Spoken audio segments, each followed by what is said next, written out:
Watu zaidi ya 14 wamenusurika kifo baada ya gari aina ya Tata basi kampuni ya Ngotiko mali ya Ngole Pondije mkazi wa Dar es Salaam lenye namba za usajili T934 EGL likitokea mkoani Mbeya kuelekea Rukwa limeacha njia na kupinduka katika eneo la Chimbuya mpakani mwa wilaya ya Mbozi na halmashauri ya Mji Tunduma mkoani Songwe. Majeruhi waliokuwepo katika gari hiyo wameeleza kuwa chanzo cha ajali ni mwendo kasi usiofuata tahadhari za usalama barabarani. Fikiri ile ajali ilikuwa kushtukiza. Mimi nilikuwa na redio na ibinya mara ghafla nashtukia gari chini nipiga mzinga.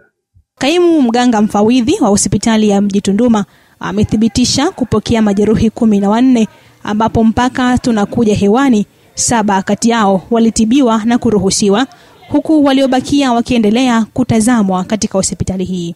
Jeshi la polisi mkoa wa Songwe linaendelea na jitihada za kumtafuta dereva wa gari hiyo ambaye jina lake halijafahamika mara moja, huku likiendelea kushikilia gari hiyo mpaka dereva atakapopatikana.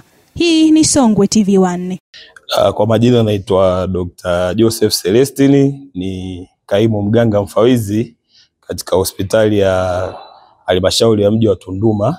Leo asubuhi ya tarehe 22 mwezi wa 11 mwaka 2025 tulipokea majeruhi wapatao 14 ambao walikuwa ni majeruhi wa ajali.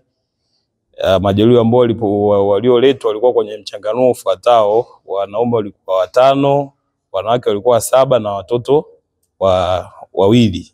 Katika hao majeruhi 14 ambao tuliwapokea, bahati nzuri kulikuwa hakuna majeruhi yote ambaye alipata mvunjiko wa mfupa katika maeneo yake ya mwili, lakini kati ya majeruhi 4 ambao tuliwapokea, katika majeruhi 14 hao 4 walipata cut wound au tunasema michubuko ambao ilihitaji kushonwa. Kwa hiyo tuliwahudumia na hali zao kwa kweli zimetengamaa, tunamshukuru Mwenyezi Mungu. Kati ya majeruhi hao mmoja ambaye kidogo hali yake ilitupa wasiwasi ni yule ambaye alipata historia ya kuanguka na kupoteza fahamu, lakini kwa sasa yuko vizuri. Kati ya majeruhi waliohusiwa, majeruhi 7 ni wale ambao walipata maumivu tu baada ile ajali, nikimaanisha kwamba hakuna sehemu ya michubuko wala hakuna sehemu ambayo ilivunjika kwa ile assessment ambayo tulifanya. Kwa majeruhi kati ya 14 kati ya majeruhi 7 kati ya 14 tumefanikiwa kuwaruhusu baada ya observation, lakini wengine waliosalia wataendelea kubaki hospitali kuendelea kupatiwa huduma zaidi. Kwamba dereva huyo alikuwa anajaribu kuyapita magari semi trailers 2 overtake sehemu ambayo ilikuwa nzuri. Sasa baada ya kuona gari nyingine zinakuja mbele yake akaamua kuipeleka pembeni. Gari hiyo ikaenda huko nje na kukita kwenye ardhi. Dereva baada ya ajali hiyo amekimbia. Kwa hiyo tunamtafuta kupitia miliki wake na akikamatwa basi hatastahili kuweza kuchukuliwa.